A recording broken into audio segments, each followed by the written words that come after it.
And there we go, the finishing oh, but my house. I'm sure this will be fine with a... oh no! Run away! Oh!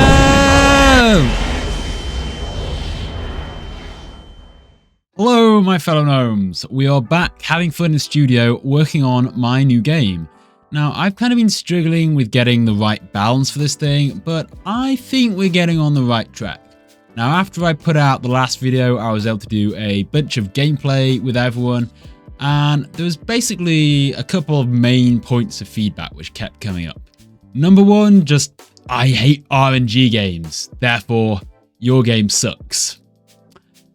Number two, a slightly more refined take, people were saying, it's not really clear what to do, how to play, things feel a little off, a bit slow, a bit sluggish, and that's fair enough.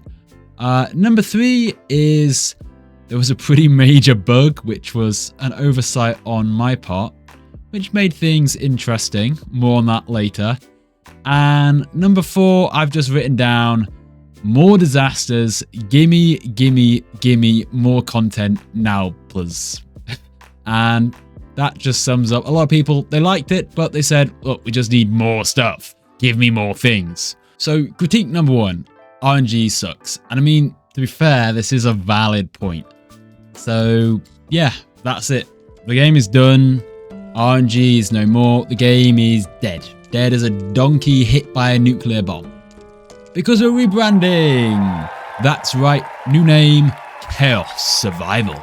So I thought maybe the RNG moniker was kind of putting people off.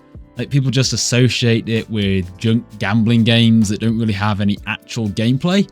And that's fair. And the whole point of this project was to drive away the hordes of AFK zombies just tapping for rolling and doing nothing else.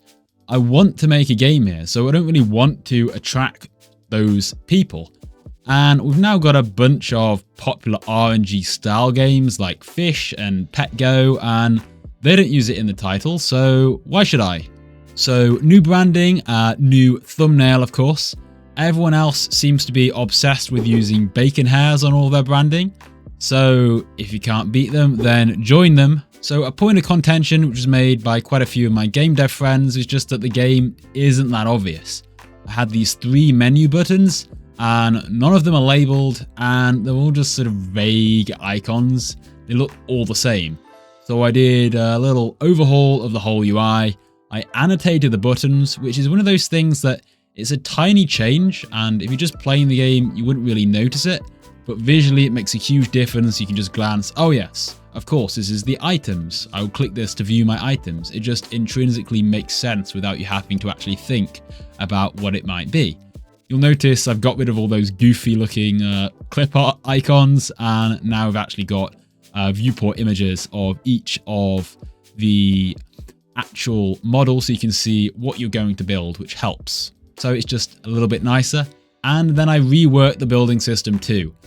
So it's easier now to snap buildings together. You can actually rotate them. Previously, you couldn't properly rotate it on all 3 axes, which isn't great, is it?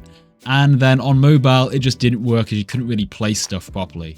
So you could call this a quality of life update, or it's just making things work, to be honest. Talking of just making things work though, I should probably mention quite a major bug that was in the game. So what's really important in a resource-based game like this? Well, probably keeping track of what resources people have. And did I manage that? Well, no. So after I launched this thing, it turned out that if you placed a load of buildings, you left the game and rejoined, well, you would get all of those resources back, plus all of the buildings would still be in the game. So if you're crafting wood blocks, you're using up your dirt and your water, you rejoin, you still have that dirt and water ready to build things, and then you can remove those blocks that you built, and you can just keep repeating, rinsing and repeating, which is not good. So I've changed that, so now when you craft something, you don't keep the resources anymore. The resources just go into that item, and then that item is what you keep. So if you leave the game and rejoin, you can't do duplicating anymore. Problem solved. And then another big problem we had, which isn't really a bug technically, but rather just a design oversight, which was that my spawn area, this neat little platform floating in the sky, well, people were just sheltering under it. And it turned out that was a pretty nifty spot to go and hide from the various disasters, which is not what we want. No AFKing, no hiding from the chaos. So I've changed it so that everyone just spawns on these tiny little dots, and there's nothing to hide under anymore. So if you were trying to AFK in this game, then tough, okay? You need to deal with the chaos like everyone else. Right, let's look at some of the fun stuff, which is the new disasters we've got in the game. Now we've got this little disasters menu over here, and we've got some new options to pick with. So these are the ones we had before, and we can go and say we want to have snow, and then it appears in the queue, and we can queue up some other things too if we wish. They'll all appear here. And because we're going to get snow, we need to build ourselves an oven and probably a little shelter as well to go over the top. We haven't got very much time, so we'll try and build one really quick. And disaster incoming, and we've got this little snow blizzard. Ignore the little speed hacks I've got on. But our health starts to drain, and oh, we start to turn a very unhealthy looking colour. Getting rather cold, but quick, let's get back to the oven, and slowly we'll start to warm up ever so slowly by our little furnace, and we can survive through this disaster. So next one, we've got the tsunami coming up. Now we have to build pretty high for the tsunami. I think this is one of my favorite ones actually. Let's see, we want to build a really nice high tower. Now the mud bricks don't actually last very long, so you want to try and build like a stone if you can roll for it, which is one of the rarer resources to get in the game. And if you can build yourself a stone tower, then you've got a much better chance of surviving. And I'm running out of time again, so let's just leave it. Oh no, I can't build fast enough and we're out of time.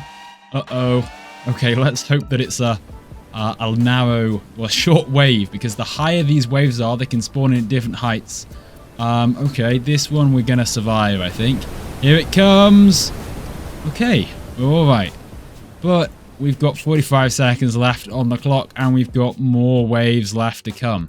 So we watch which way the water goes. We can see it's coming from this direction. And let's see, this one's a bigger one. Uh-oh. I think we're going to be okay. Wait, we're fine. And our little mud bricks aren't faring quite so well down there. But we've got one more that we've got to get through. One final wave.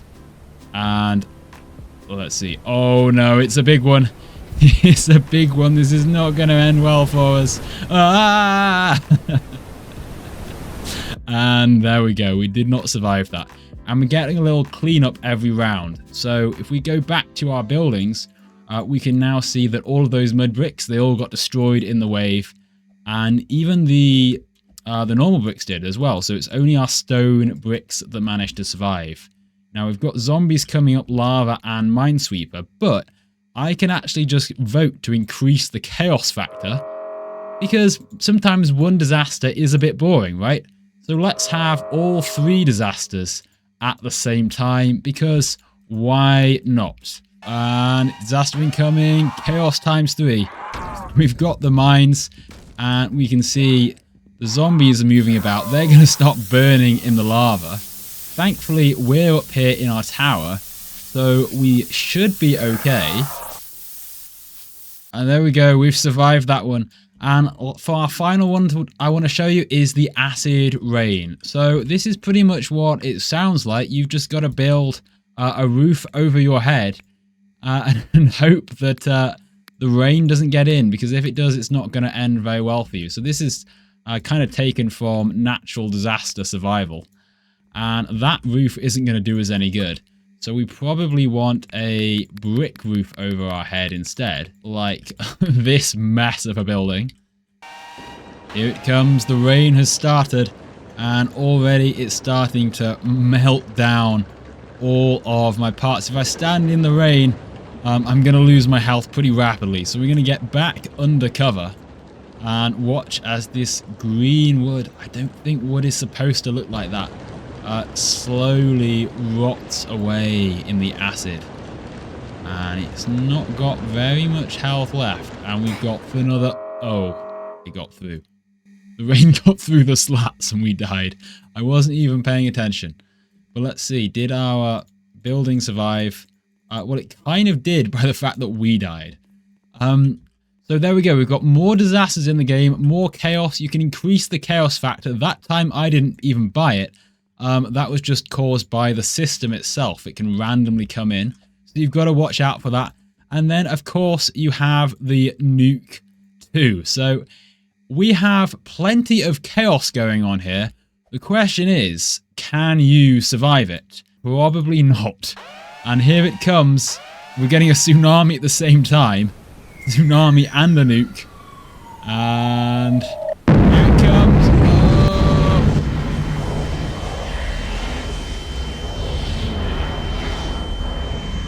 So there we have it. That is my disaster game so far. We have chaos. Can you survive it? Check the game out. So play the game. Let me know what you think. Leave your comments down below for ideas of future videos. And until next time, I'll see you in the next video. Bye-bye!